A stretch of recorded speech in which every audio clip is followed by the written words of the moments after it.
Evangelio de nuestro Señor Jesucristo según San Mateo.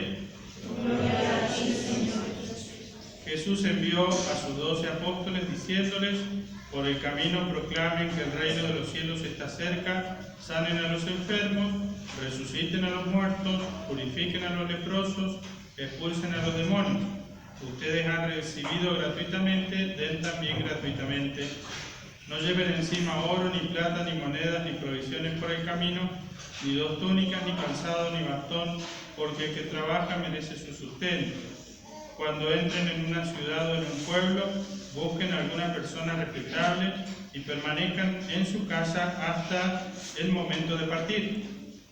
Al entrar en la casa, salúdenla invocando la paz sobre ella. Si esa casa lo merece, que la paz descienda sobre ella, pero si es indigna, que esa paz vuelva a ustedes.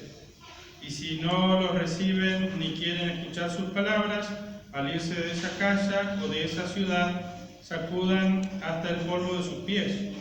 Les aseguro que en el día del juicio, Sodoma y Gomorra serán tratadas menos rigurosamente que esa ciudad. Palabra del Señor. Gloria a ti, Señor Jesús.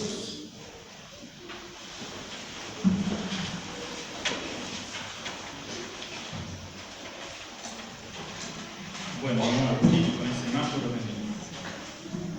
Ave María Purísima. Bueno, ayer estuvimos hablando un poquito de la Sagrada Tradición, de la Sagrada Escritura, y bueno, como para si alguien vino hoy por primera vez a la novena, después pueden llevarse una hojita donde están los temas para los 9 días. Y bueno, algunas preguntas que nos estamos haciendo, por ejemplo, la Iglesia nació católica, la jerarquía de la Iglesia y sus sacramentos son de origen apostólico, ¿cuál es la relación entre Sagrada Escritura, Sagrada Tradición y Magisterio? ¿Existen otros testimonios respecto de Cristo y los cristianos, además del Nuevo Testamento? Y un poquito esta última pregunta es la que vamos a usar sobre todo hoy. Pero primero quería hacer una especie de repaso de lo que dijimos ayer, porque bueno, me quedaron algunas cositas en el tintero y quería un poco ordenarlas un poco mejor hoy. Por ejemplo, cuando yo les dije que sobre el sacerdocio hay un poco de distintas opiniones, en qué modo Jesús instituyó el orden sagrado. Bueno, algunos teólogos explican la cuestión de esta manera. Los primeros sacerdotes instituidos son los apóstoles que participan del sacerdocio de Jesucristo. Reciben de Jesús el orden sagrado por los distintos mandatos que van recibiendo en distintos momentos, ¿no? El de santificar, cuando les dice hagan esto en memoria mía, respecto a la Eucaristía. El de predicar, vayan y hagan que todos los pueblos sean mis discípulos, enseñándoles todo lo que les he enseñado. El de perdonar los pecados, a quienes perdonen ustedes los pecados serán perdonados, a quienes los retengan serán retenidos. Entonces Jesús instituyó apóstoles, a la vez los apóstoles transmitieron el apostolado o el sacerdocio a hombres probados, que fueron los primeros obispos propiamente dichos. Podemos decir que los apóstoles eran más que obispos, eran apóstoles, que incluye el episcopado e incluye el presbiterado. Bueno, ellos instituyen obispos y a la vez los obispos, por la imposición de las manos, instituyen colaboradores suyos llamados presbíteros, y todo esto aparece en el Nuevo Testamento, que son los que nosotros conocemos como sacerdotes, o también le decimos cariñosamente curas, pero ustedes saben que cura es propiamente el párroco. Así que el padre Alejandro es cura párroco, el padre Ramiro es cura párroco, yo soy un presbítero, un sacerdote, pero no soy cura porque no soy párroco. ¿Bien? Bueno, la segunda cuestión, esto respecto de el sacerdocio. ¿Bien? La segunda cuestión es sobre la Iglesia, que yo les contaba ayer, que los 7 sacramentos están desde el inicio en la Iglesia. Hicimos el repaso en la Sagrada Escritura de los 7 sacramentos. Y una imagen que yo me gusta explicar, sobre todo cuando hago los bautismos, es que la Iglesia nació full. ¿Vieron cuando en Francia diseñan un auto, supongamos un Peugeot, y lo hacen con frenos ABS, le ponen aire acondicionado, 8 aerobags por todos lados? Después traen ese modelo a Argentina y acá sale con 4 rueditas, un motor, ¿no es cierto? Es decir, lo que diseñaron full allá en Europa, acá sale bastante disminuido. Bueno, es verdad que últimamente ya los autos por regla tienen que traer ABS, pero esto pasaba hace 10 o 15 años, ¿no? Bueno, lo mismo, la iglesia nació full, es decir, nació con los 7 sacramentos, nació con la institución del episcopado, del presbiterado, del diaconado. Esta es la jerarquía de la iglesia, con el primado del romano pontífice. Pero luego, con el tiempo, hubo quienes se separaron de esta iglesia. Y bueno, tenemos principalmente el gran cisma de Lutero, allá por el siglo XV, donde él, que era sacerdote, separa por ese cisma a gran parte de Europa, de la Iglesia Católica, y al no ser obispo, él no puede ordenar a otros sacerdotes, porque solo los obispos ordenan sacerdotes. Entonces, pierde, digamos, esa reforma, podemos decir, ese cisma, pierde el sacerdocio. Y perdiendo el sacerdocio, ¿cuántos sacramentos más pierde? A ver, nómbrenme algunos sacramentos que solamente los puede dar el sacerdote o el obispo. Unción de los enfermos, 1. Eucaristía, 2. Confesión, 3. Confirmación, 4. Y el sacerdocio, 5. Perdieron 5 sacramentos y justamente dijimos ayer que los evangélicos tienen 2 sacramentos válidos, el bautismo y, ¿no es cierto?, el matrimonio. Ojo, los evangélicos son cristianos como nosotros porque creen en la Santísima Trinidad y creen en la divinidad de Cristo. Ahora, hay otros que se hacen llamar cristianos, pero no son propiamente cristianos, son más parecidos a los judíos. ¿Saben algún ejemplo? Los testigos de Jehová y los mormones. Ellos no creen en la Santísima Trinidad. Es decir, creen en un Dios unipersonal, igual como creen los judíos y como creen los musulmanes. ¿Bien? Además, no creen en la divinidad de Cristo. Entonces, no son propiamente cristianos. Y no bautizan en el nombre del Padre y del Hijo y del Espíritu Santo, bautizan en el nombre del Señor Jesús. Así que el bautismo de los testigos de Jehová y de los mormones es un bautismo inválido. Si alguien se convierte a la Iglesia Católica y viene de los mormones o de los testigos de Jehová y antes nunca fue católico, hay que bautizarlo. ¿Bien? Bueno, y por último, algo que quería aclarar de ayer sobre el canon de las Sagradas Escrituras. Es decir, ¿por qué nosotros tenemos los libros que tenemos en la Sagrada Escritura? Y acá, bueno, la historia es un poco larga, no voy a... Después la idea es de hacer con esto un material. De hecho, vieron que hace 2 años yo prediqué una novena acá. Bueno, con esa novena que yo grabé, hice un librito de la Virgen María. Así que ese librito anda por ahí. Va a pasar lo mismo si Dios quiere con esto, si funciona bien la grabadora.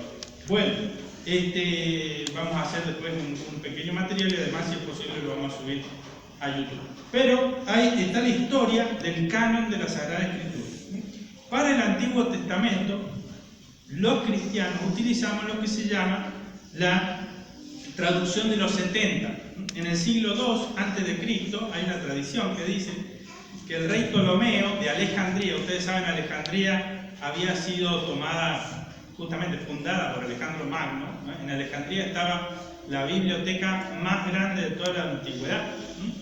Bueno, un rey Ptolomeo, descendiente de los macedonios, hizo traducir la Biblia hebrea y la tradición dice que juntó 70 ancianos, los puso en distintas celdas, ellos no se comunicaban entre ellos y los 70 tradujeron igual, es decir, del mismo modo la Sagrada Escritura, que hasta ese momento era solo el Antiguo Testamento.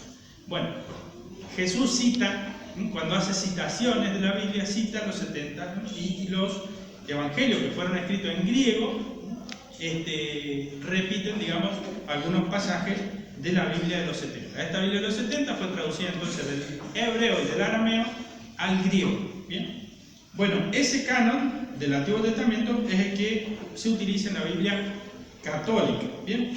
Luego se agregan los libros del Nuevo Testamento y podemos decir que hacia el año 170 ya existía un canon casi, podemos decir, igual al que nosotros tenemos hoy, y ese canon, digamos, corresponde a los libros, entonces, el Antiguo Testamento de los 70, a todos los libros del Nuevo Testamento, pero tiene algún agregado de algún librito que después se comprendió que no tenía que ser parte de la Biblia. ¿Por qué? Porque todos los libros del Nuevo Testamento, hablando ahora del Nuevo Testamento, tenían que ser de origen apostólico. Así que si había algún libro, por lindo que sea o parte de la tradición, por ejemplo la Carta de Clemente, que algunos la consideraban como parte del Nuevo Testamento, no, Clemente no era apóstol, ni siquiera era discípulo de Cristo directo, era discípulo de los discípulos. Entonces la Carta de Clemente luego se saca a un lado. Pero podemos decir que esencialmente hacia el año 70, de hecho se encontró en el año, bueno, no me voy a acordar, pero sí en el siglo XIX se encontró lo que se llama el Código de Muratori. Muratori es el que lo descubrió, donde está la lista de todos estos libros. ¿Bien? Pero recién en el año 382, en un sínodo de Roma, fueron canonizados, podemos decir así, todos los libros tal cual los tenemos nosotros hoy, según un orden que hizo San Atanasio. San Atanasio, hacia el año 340, ya presentó el orden de todos los libros del Antiguo y Nuevo Testamento, tal cual los tenemos nosotros hoy en día. ¿Bien? Bueno, después, no me puedo extender en esto, lo van a poder ver en el material que vamos a hacer.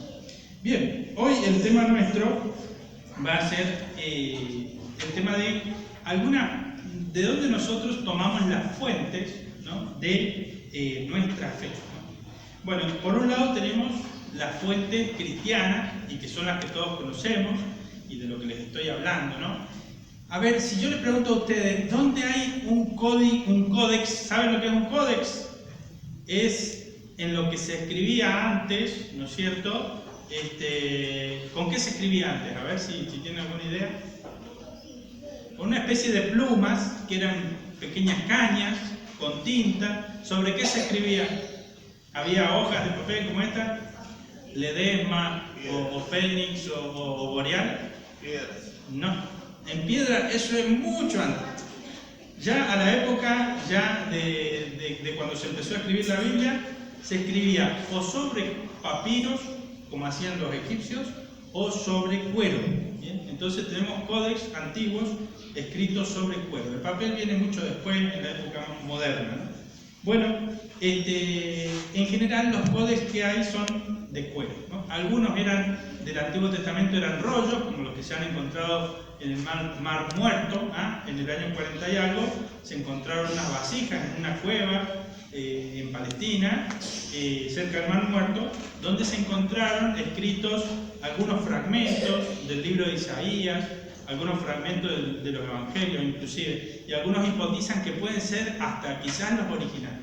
Pero nosotros, ¿tenemos algún libro del Antiguo Testamento completo? ¿Original? No. Puede haber algún fragmento, como les digo, en algunos de estos descubrimientos, hay un catálogo, obviamente están en el museo, súper cuidados, pero lo que nosotros tenemos son, en general, copias de copias. ¿Bien? Y tenemos, ¿cuál es la Biblia completa más antigua que nosotros tenemos en un códex? A ver, más o menos de qué año se imaginan. Bueno, no lo deben saber. Del año, justamente hacia el año 380, 400, ¿no? Se hicieron varias copias, y un poquito antes, si no me equivoco, hacia el año 350, se hicieron varias copias, digamos, de la Biblia completa. Y de hecho, uno de esos códex es el Códex Vaticano, que está en el Museo Vaticano. Es decir, que en el Museo Vaticano, en la Biblioteca Vaticana, hay un precioso manuscrito de toda la Biblia de este siglo IV. Ustedes acuérdense que, a lo último vamos a hablar, en el siglo IV se permitió la religión cristiana, se construyeron iglesias, también justamente se empezó a reproducir la Sagrada Escritura, que era la fuente de la revelación. Bueno, ¿cómo se hacen las Biblias? ¿Cómo se hacen las Biblias? uno va directamente a ese papiro y empieza a traducir ahí al español y saca una Biblia que se llama Biblia del Pueblo de Dios o Biblia de Jerusalén. Es decir, que el que hace la Biblia de Jerusalén tiene que ir a ese papiro. No. Hay un trabajo anterior que es el de los filólogos. Los filólogos son personas que estudian esos textos, que reúnen todos los manuscritos que hay de cada libro de la Biblia, ya sea de la Biblia completa o a veces hay manuscritos de un solo libro. Reúnen todo eso, hacen un estudio y a partir de allí hacen un texto crítico. Es decir, que si, por ejemplo, están usando el griego, hacen un texto ya impreso y se llama un texto crítico de la Biblia, ¿no? Del libro ese, ¿no? Y a partir de allí hacen una edición típica. Es decir, que según todos esos estudios, esa edición responde lo más que se puede a todos los manuscritos que hay. Porque imagínense, a veces cuando los monjes o los que escribían el manuscrito por ahí se durmió y después empezó a escribir de vuelta y repitió la misma frase. Entonces hay que ir a mirar a ver el otro manuscrito, ¿la tiene esa frase? No, no la tiene. Y el otro tampoco. Entonces esa frase está de más. ¿Se entiende? Se hace todo un estudio. Bueno, sale entonces impreso así como esto, sale un texto típico. Entonces hay ediciones típicas del griego, del hebreo, ¿verdad? Si se usa, por ejemplo, todavía, bueno, está la Biblia hebraica, y algunos también la usan, bueno, y luego también del Nuevo Testamento que fue escrito solamente en griego. Y entonces a partir de allí, ya con estos textos típicos, yo tengo de hecho en mi habitación todo el Nuevo Testamento en griego, y entonces eso es un texto del cual se podría hacer una traducción, por ejemplo, al español, que es la lengua nuestra, y así se hacen las traducciones de la Biblia. Bueno, un poquito eso para cómo nos ha llegado la Sagrada Biblia a nosotros. Después, bueno, está la historia también del Concilio de Trento, aprueba como una edición a seguir la edición latina de un santo que se llama San Jerónimo, que entre el siglo IV y V tradujo toda la Biblia, haciendo todo este trabajo que yo le estoy diciendo, al latín. Es decir, nos ayuda mucho esa edición al latín de tener un parámetro para seguir. ¿Bien?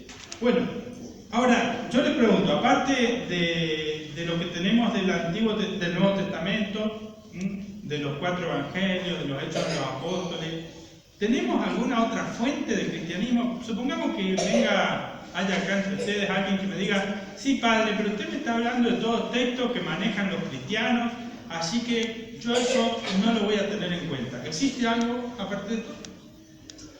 ¿Sí o no? Sí existe. De hecho, existen varios testimonios sobre el cristianismo y sobre Cristo y los cristianos en algunos autores judíos y paganos. Y tenemos entonces, por ejemplo, a un tal Flavio Josefo. Flavio Josefo era un hebreo, un judío, que cuando en el año 70 Jerusalén fue tomada por los romanos, él fue llevado cautivo a Roma, ¿no? Y Flavio Josefo escribe la historia de los judíos. Y en esta historia de los judíos habla de cosas de los cristianos. Es decir, no es un cristiano. Por ejemplo, habla de Juan el Bautista.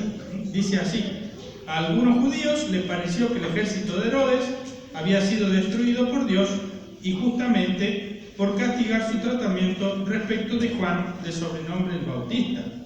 Herodes, de hecho, había hecho morir a este hombre bueno que exhortaba a los judíos a conducir una vida virtuosa y a practicar la justicia mutua y la piedad hacia Dios, invitándolos a acercarse juntos al bautismo.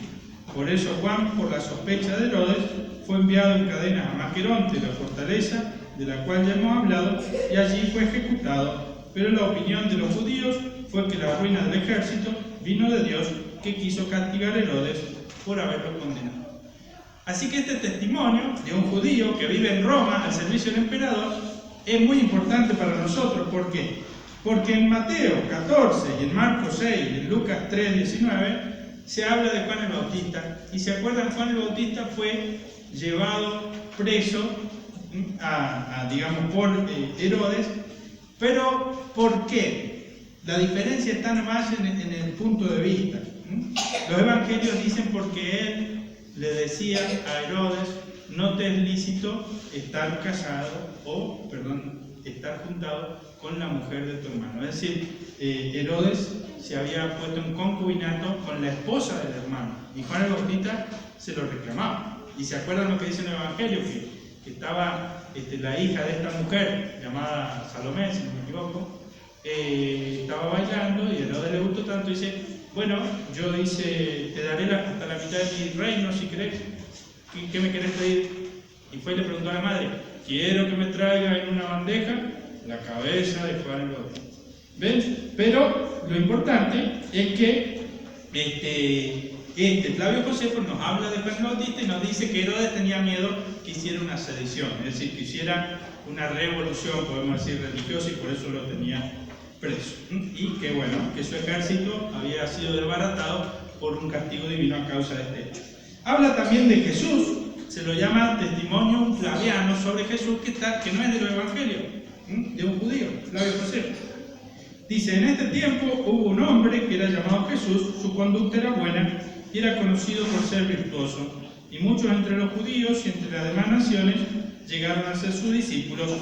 Pilato lo condenó a ser crucificado y a morir, pero aquellos que llegaron a ser sus discípulos no abandonaron su discipulado. Ellos contaron que él se había aparecido a ellos 3 días después de su crucifixión y que estaba vivo. Quizás por ello era el Mesías, del cual los profetas han contado maravillas. Bueno, es muy importante este testimonio fuera de los escritos del Nuevo Testamento de un judío sobre Jesucristo. Y algunos dicen, en el fondo, quizás Flavio Josefo coqueteaba con el cristianismo, o es más, quizás en el fondo era cristiano, pero no se quería manifestar, porque el cristianismo en el año 35 había sido declarado por el Senado romano como una religión ilícita. El emperador, conociendo algunos dichos sobre Jesús y que decían que había resucitado, llamó al Senado, convocó el Senado y propuso a Jesús como un dios más de Roma. Es decir, iban a poner una estatua de Jesús entre los dioses de Roma. Pero como los otros ya conocían que los cristianos se estaban expandiendo mucho, sobre todo entre la gente humilde y los que venían de Palestina, dijeron no, porque estos nos van a dar vuelta al imperio. Así que declararon en el año 35 al cristianismo como religión ilícita. Por eso quizás Flavio no quiere manifestar que él ya creía en Cristo, pero dice: quizás era el Mesías del cual los profetas han dicho maravillas. También habla de Santiago el Menor. Bueno, lo vamos a dejar pasar porque si no, no vamos a terminar nunca. Y también hay escritos judíos en la Mishnah y en el Talmud. Estos son como explicaciones de la Biblia y de cuestiones morales de los judíos que hablan de los cristianos. ¿Pero saben cómo hablan de los cristianos? Mal. Es decir, ellos los odiaban a los cristianos.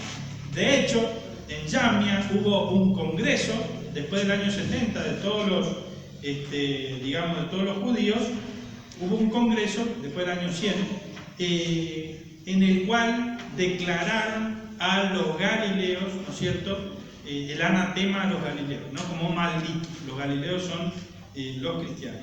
Bueno, pero el hecho de que los judíos hablen mal de los cristianos es porque los cristianos existieron y es porque ya eran numerosos en ese tiempo. ¿Ven? Estamos encontrando testimonios fuera del Nuevo Testamento sobre el cristianismo.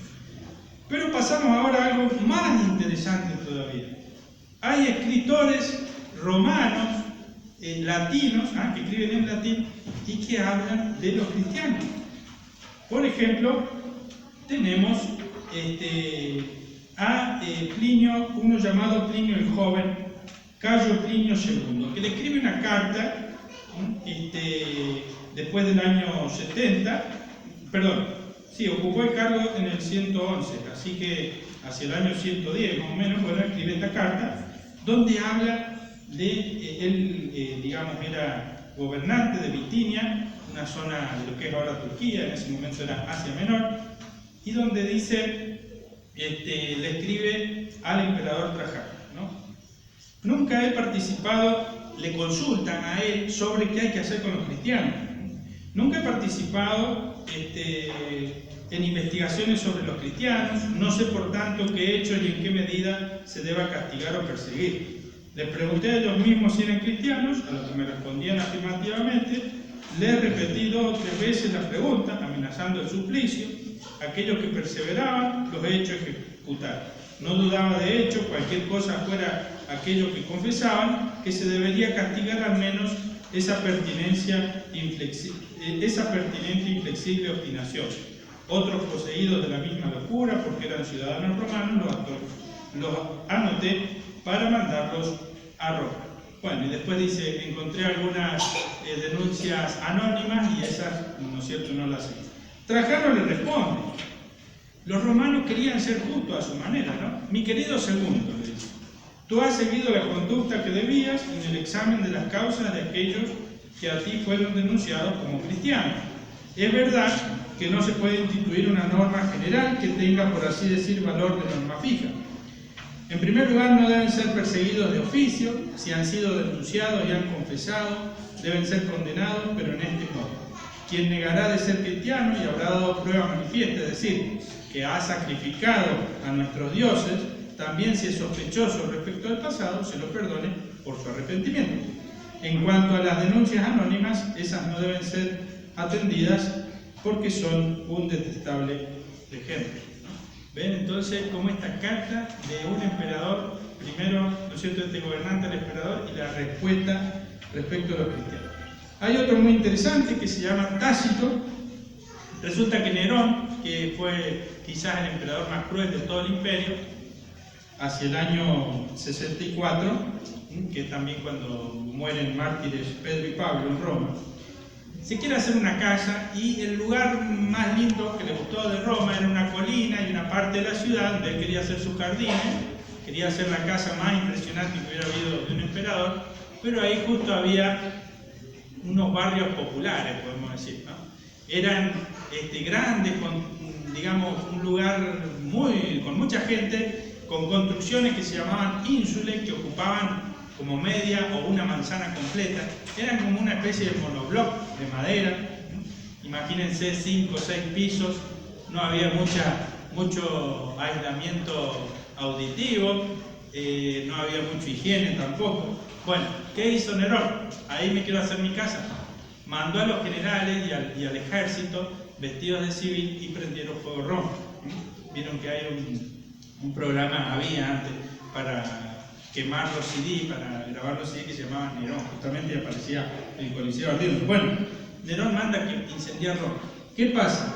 Que como ya se decía que había sido él quemando, le echó la culpa a los cristianos. Y entonces Tácito cuenta esto. Pero ni intervenciones humanas, ni regalo del príncipe, ni sacrificio de los dioses lograban sofocar la voz infamante de que el incendio había sido provocado. Entonces, para hacer callar todo rumor, Nerón declaró culpable y condenó de los tormentos más refinados a aquellos que el vulgo llama cristianos. Ellos tomaban el nombre de Cristo, que fue supliciado por obra del procurador Poncio Pilato bajo el imperio de Tiberio. ¿Ven? Eso coincide perfectamente con los evangelios. Reprimida por un breve tiempo, esta funesta superstición ahora retomaba fuerza no solo en Judea, lugar de su origen, sino también en la urbe. Fueron, por tanto, arrestados primero aquellos que confesaban de ser cristianos, luego, sobre las revelaciones de estos, otros en gran número, condenados no tanto como incendiarios, cuanto como enemigos del género humano. Claro, los cristianos decían que no había que tener más dioses, que había un solo Dios. Y entonces los romanos, la religión de ellos era politeísta. De cada lugar que ellos conquistaban se traían un dios. Esa era la religión romana. Y entonces, bueno, había una contradicción y ellos no lo aceptaban. Además que había calumnia respecto de los cristianos, ¿no? Por ejemplo, se encontró un grafiti en Roma donde hay como un burro crucificado, ¿no? Y abajo está, ¿no es cierto?, una burla a uno de los, seguramente era un esclavo, supongamos Ticio Cebete Tonseón Sur, es decir, adora a su Dios, es decir, que se burlaban. ¿Por qué? Porque los evangelios hablan de que Jesús, ¿no es cierto?, se subió un asno para entrar en Jerusalén, y miren cómo ellos relacionaban una cosa con la otra. Otra calumnia era que comían la carne humana, y claro, alguna vez escuchaban los rituales de los cristianos detrás de una puerta y escuchaban esto es mi cuerpo, esta es mi carne, como dice el Evangelio, la carne de Cristo, y los acusaban de antropófagos, ¿no? Bueno, miren, así habla Tácito de ellos. De hecho, después vamos a ver, vienen lo que se llaman los padres apologistas, que van a defender el cristianismo de frente a todas estas calumnias. Es más, hubo uno llamado Celso, un filósofo pagano, que escribió todas estas cosas terribles contra los cristianos. Bueno, los apologistas van a defenderse contra estas cosas. Dice, a las muertes fueron agregados los juegos, como revestirlos de piel de animales para hacerlos destrozar por los perros, y fijados en unas cruces y quemados cuando atardecía, eran encendidos como antorchas nocturnas. Los llenaban de combustible, los prendían fuego. Nerón había ofrecido sus jardines para darles espectáculos y daba juegos en el circo. Así pues, si bien los cristianos eran considerados criminales y merecedores de las mayores penas, nacía piedad para con ellos porque se los asesinaba, no por el bien de todos, sino para saciar la crueldad de uno solo. ¿Ven qué interesante todo esto que dice Tácito? Después hay otro que es Suetonio, que también en la vida de los 12 Césares, también un escritor pagano, dice Suetonio que en la época de Claudio los judíos hacían tumulto, barullo, por instigación de un tal Cresto. Y dice, por eso Claudio los expulsó de Roma. Se sabe que fueron expulsados los judíos de Roma cuando estuvo el emperador Claudio.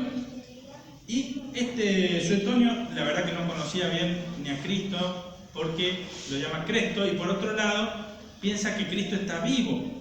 Y de hecho los cristianos decían que Cristo está vivo, pero está resucitado, no está vivo como estamos nosotros acá. Bueno, es interesante porque él dice, a causa de este tal Cresto, ellos se pelean entre ellos y por ese tumulto Claudio los expulsó. Es muy interesante porque, bueno, no entiende bien de qué se trata, pero lo nombra, ¿no? Y nombra a los cristianos y se sabe que fueron expulsados, ¿no?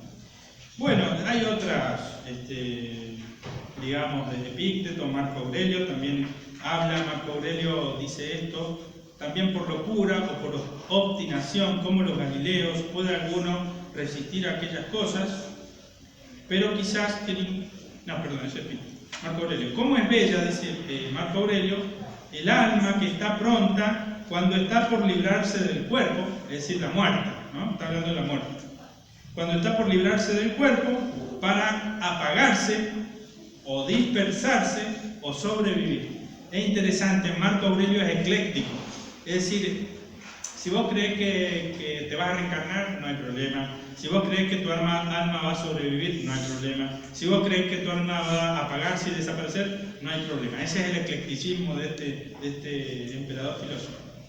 Pero esta preparación de la muerte debe provenir de un juicio personal, no de un simple espíritu de oposición, como en el caso de los cristianos. En vez, él debe ser razonado, grave, y si quieres que te sea sincero, sin escena teatral. Sin escena teatral. ¿Y a qué se está refiriendo Marco Aurelio? Él mandó una persecución en Lyon, donde murió San Ireneo y donde hubieron los mártires de Lyon. Y allí, ¿qué pasaba? Claro, muchas veces los cristianos, había milagros, por un lado, en los martirios. Se sabe de varios santos, donde los querían martirizar, no sé, una santa que se llama Santa Cristina de Bolsena, la ataron a una piedra, la tiraron al agua, y la piedra la sacó flotando. Bueno, después la tuvieron que degollar, ¿no es cierto? Porque de esa manera no funciona. Pero, por ejemplo, cuando los tiraban al circo, que primero les lanzaban las vacas, que los atropellaban. Después le largaban los leones, los tigres, los osos. Y bueno, y los cristianos que hacían, rezaban, cantaban. Y a eso él lo llama escena teatral, ¿bien? Es decir, eso les molestaba mucho a ellos, porque los cristianos daban testimonio de su fe cuando ellos estaban dando su vida. Bien, y por último vamos a nombrar dos cosas que son unas inscripciones sobre piedra que hay.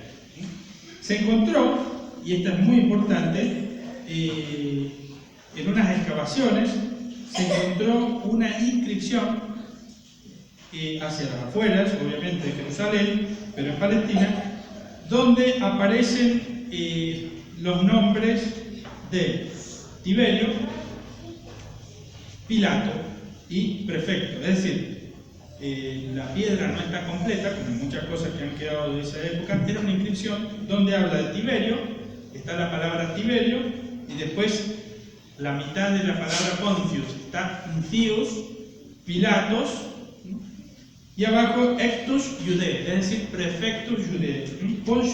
Tiberio era el emperador y Poncio Pilato el gobernador de Judea. Así que tenemos una piedra que nos corrobora entonces también justamente en lo que dice el Evangelio de San Lucas, que en el tiempo del emperador Tiberio, y después, bueno, lo que van a decir los otros evangelios, que Jesús va a ser bajo Poncio Pilato, como lo decimos en el credo, supliciado. Pero esto lo tenemos grabado también en la piedra. Y hay otras piedras también, como la de un obispo llamado Avercio, que hacia el año 215 él escribe su lápida sepulcral, y bueno, todo lo que dice es hablando no solamente de que él es cristiano, de que él es obispo, sino habla también de la Eucaristía, habla de Roma, hizo un viaje a Roma a ver la reina vestida con vestiduras de oro, que es la iglesia. Bien, entonces, bueno, un poquito vamos en estos días a profundizar también los fundamentos de nuestra fe.